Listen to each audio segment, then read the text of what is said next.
Sai Ram. Namaste. We're with Gautamji once again, and we're continuing the series on the life of Dr. Anna Gavankar. And we are particularly doing the pointers from the book A Jewel of Sai Devotion. These are precious gems Anna has left with us, and today, Gautam, we'll discuss the most important one on non-doership. Basically, he summarizes all of Baba's teachings in this one page. So, firstly, thank you for your time. My privilege. And if you give me permission, I will read this page out. So, Anna says, Sri Sai Baba's advice can briefly be summarized thus: God exists and nobody is superior to him. His Leela is fathomless. He is the creator, sustainer, and destroyer. Whatever he wills, accept it with pleasure. Do not be restless. Be satisfied in his will.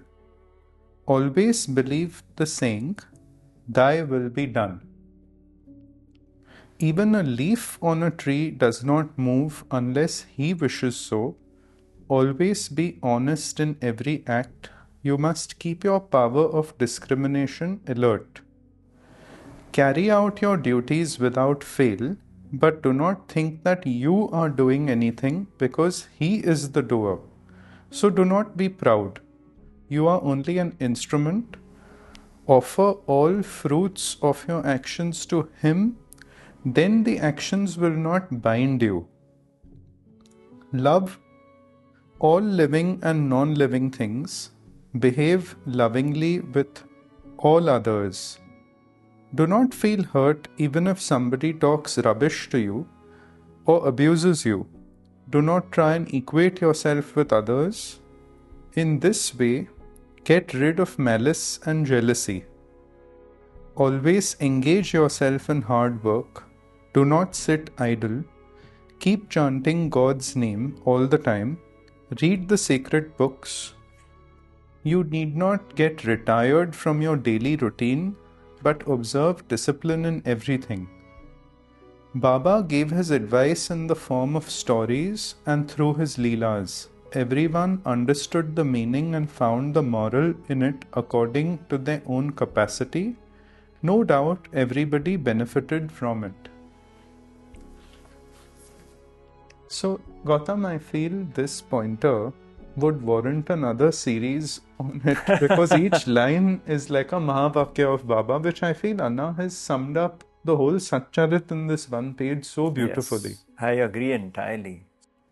But for now, if we can discuss little aspects of it. Yes, in a nutshell, this thy will be done. The words of the Bible, in fact, right? You see, Nick, what has happened is we have considered my will so precious. My will. I take decisions, I do things, I work hard, and so on and so forth. And our life's experiences have proved we wanted one thing, something else happened. This is everyone's experience. So this thy will be done is to let you know that there's a higher power behind it all. And as Ramana Maharshi said, if not the first blow, then the second. If not the second, then the third. Eventually, this realization will come.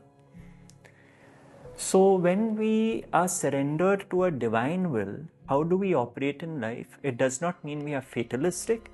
It means, as he says, like you said, everything is packed into this. Do precisely that which you think and you feel you should do in a given situation, knowing that God is the only doer. Therefore, the fruits are not in your hands. So it is so simply laid out. This concept of non-doership means if nobody is the doer, God is the primal doer. We are not living our lives like we think we are being lived. And the sadhak who has understood this starts living the life of being lived by the source, by Baba. And he has said it so in so many different ways, like no pride and arrogance for my actions because they're truly not mine. I was gifted skill sets, I was gifted circumstances which resulted in success. But is it my success? So where's the question of pride? The ego steps in and says, this is my action. And what is being pointed at? Thy will be done. If we look at the basics, our heart is pumping without my will. Blood is coursing through the body. The earth is rotating around its axis. Look at the forces of the divine which are at play to allow this moment to happen.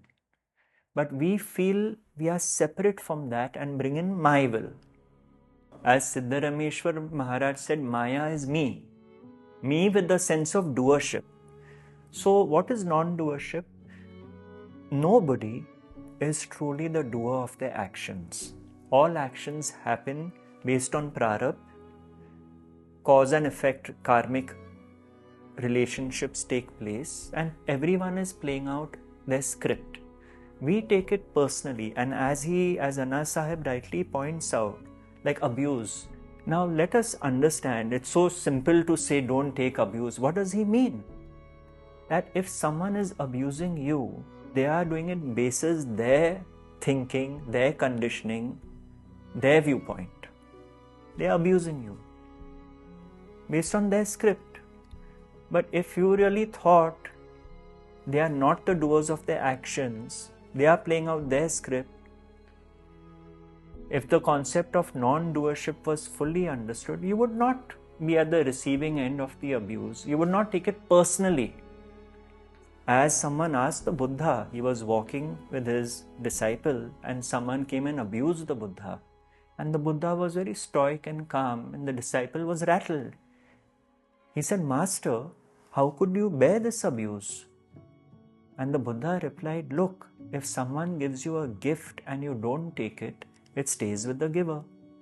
If someone abuses you and you don't take it, it stays with the abuser. We take delivery of it because we are embroiled in doership. Goldsmith put it the other way on the subject of gifts. He would receive many gifts because he had this gift of healing people. He said, when someone gives me a gift, I have the full understanding that they are giving the gift to God and not to me as an individual doing healing. This is the understanding of non-doership. And then he said, because that understanding is there, what spontaneously arises is a blessing for the other. This is living non-doership. And so even the fact that Anna Sahib has said, if someone abuses you, don't be rattled. Don't take delivery of it. You see, otherwise we get stuck in the action-reaction loop. Our instinct is to abuse back. And that Rinanubandhan will keep perpetuating.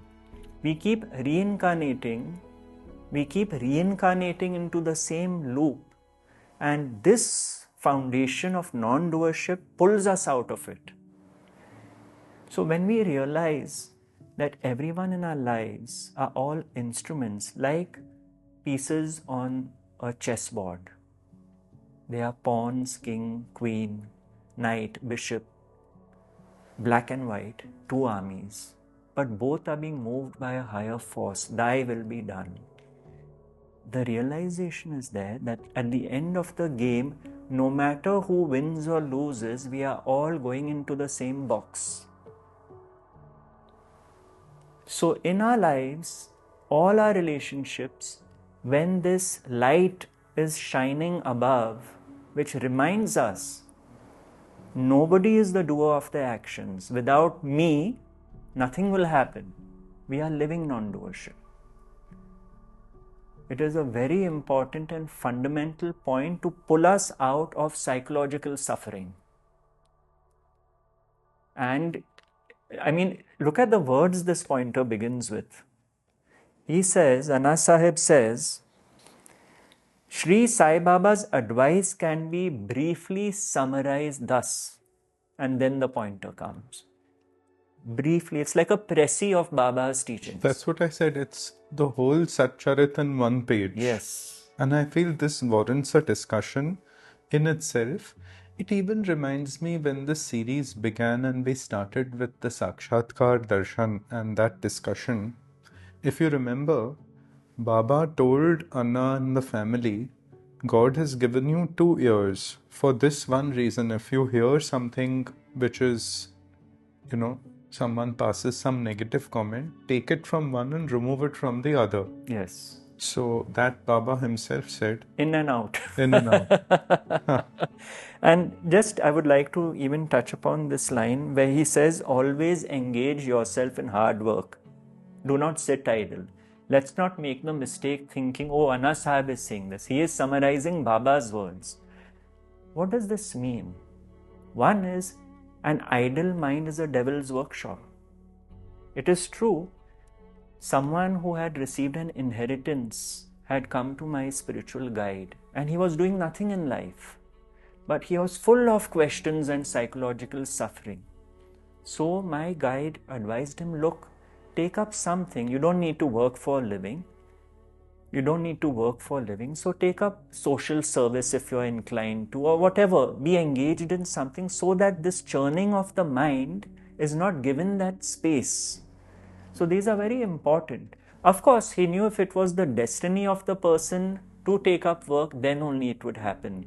But why would a master like Baba say, do not sit idle? You have been given the gift of this life. So if you do not need to work, then maybe offer this life in seva rather than sitting idle.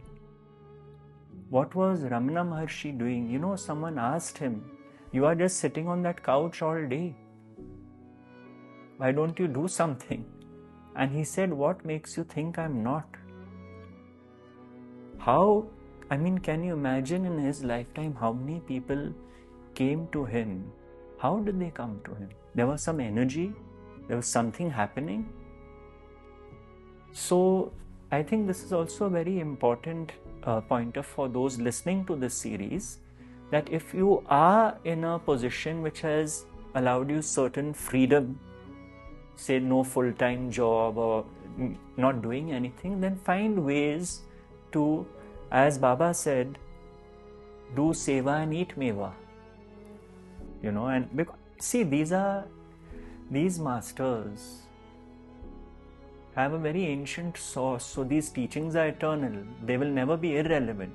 In fact, as we can see, it's been 106 years, I think, since Baba dropped his body. And whatever I have read in this book is equally relevant. In fact, as you said, it's more relevant. More relevant today. So each part of this particular pointer is really very beautiful. And of course, the emphasis is on discipline also. He says here, you need not get retired from your daily routine, but observe discipline in everything. Your favorite point.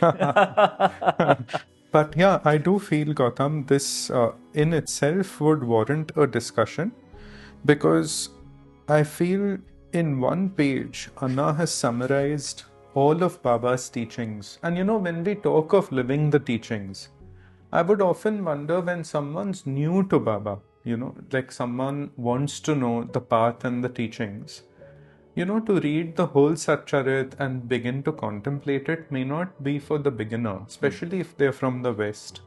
This one page sums it up, and then they can go deeper. Like maybe they could start with reading Incredible Sai, then the Satcharit. Sure. But I do feel this is one of the most precious things. He's put everything together in one page.